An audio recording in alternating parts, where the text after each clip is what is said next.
Hey everybody, White Shadow here.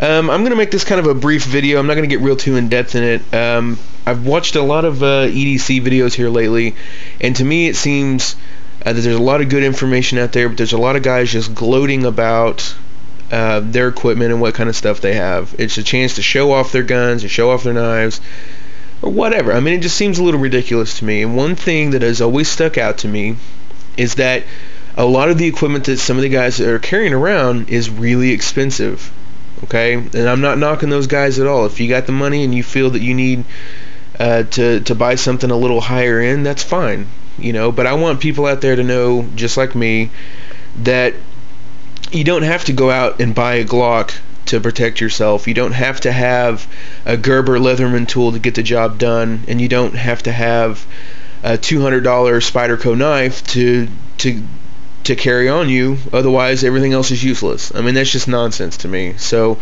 I'm going to kind of go through a little bit of these things that I carry on every day that is for the working Joe who doesn't have a lot of money to dump into this kind of stuff. So I work, I have a family, I don't have $500 to spend on a Glock or $200 for a Spyderco knife or whatever. I mean, it's just some of this stuff's a little overpriced, and I can get the same job done for less money. That's all I'm saying. So let's start with the knives, I guess. You know, I bought this the other day.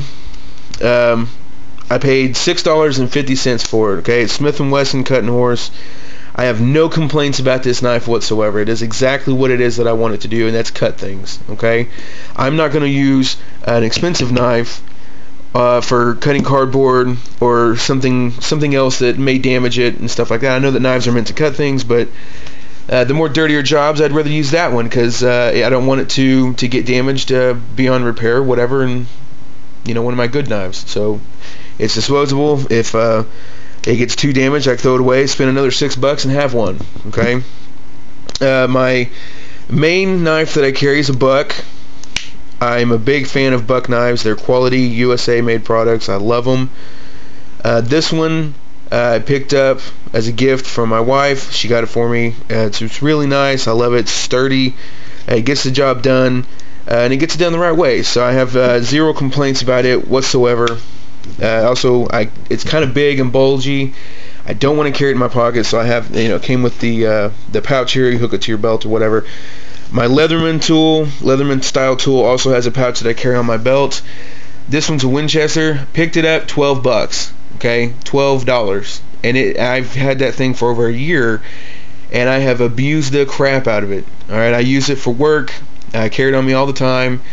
And if something happens and it gets broke or tore up or something, I go out, spend another $12 and buy another one. I got no complaints. So. Flashlights. Okay, some of you guys are spending a retarded amount of money on a flashlight. Okay, I know that there's tactical flashlights out there that do a really good job. They do what they're meant to do, and you know that they're tactical.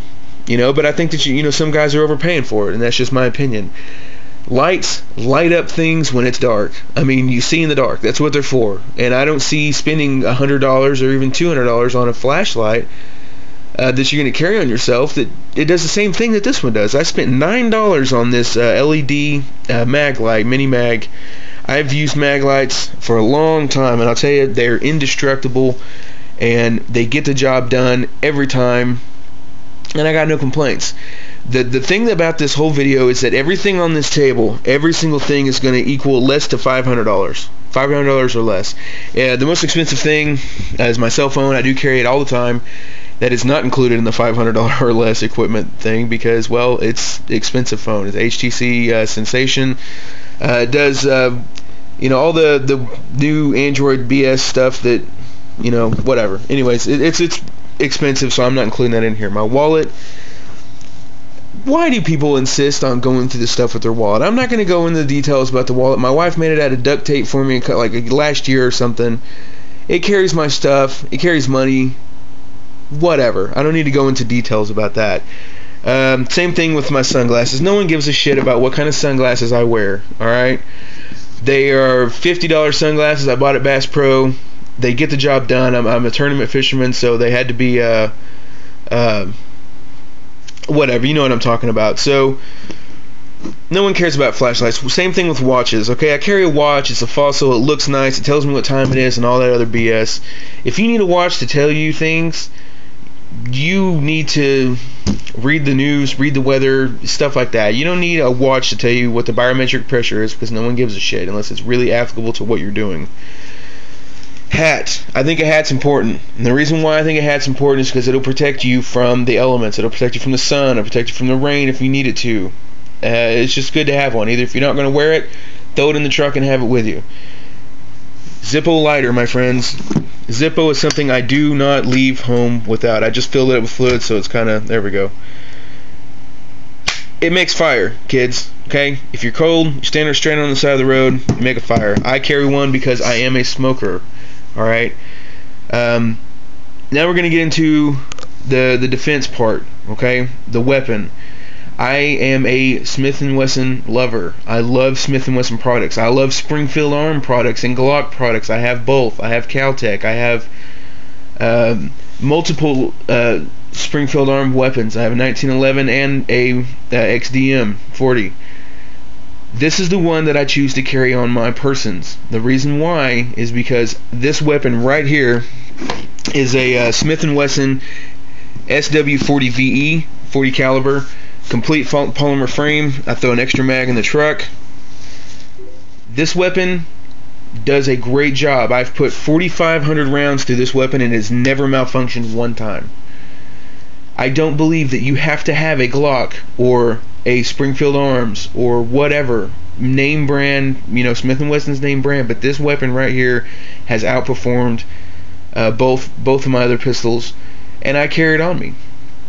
It gets the job done. It's light, and it's more compact than you would think, just for the fact that, I mean, it conceals well. It doesn't have a lot of sharp edges except for the muzzle area here, but it's buried into the holster. Now, people have preferences, okay? Preferences are fine. Everyone has their preference, but this pistol right here, $319.99, okay? Glocks 500-600. The XDM right now sells for $530 around here. $530 compared to $319, and this shoots the same caliber and the same thing. Now, when it comes down to life or death, I'm going to trust this weapon, and that's what's important. It's the weapon that you're carrying on you. You have to trust your life with it. I trust my life with that pistol because I've put that thing through the ringer 10 times over, and it's never failed me. So in a life or death situation, I'm confident that it will not fail me. A lot of guys who have shot this pistol really complain about the trigger pull. Okay? Either you can get used to it, or you can make modifications and take springs out where it'll have a trigger pull just like a Glock or anybody else. Okay? That's a safety feature for this weapon. It makes sense and it works. Now, if you're not going to, you know, dump a whole bunch of money into a pistol, that's a good choice. You can pick some up for, I'm sure you can find them for cheaper.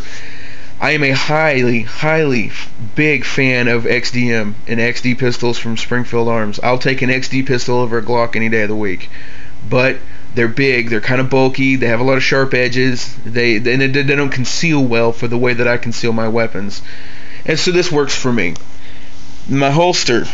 Okay, Oklahoma is a concealed carry state. It is not an open carry state, so that means that my weapon has to be concealed. Most of you guys have in the waistband holsters. That's awesome.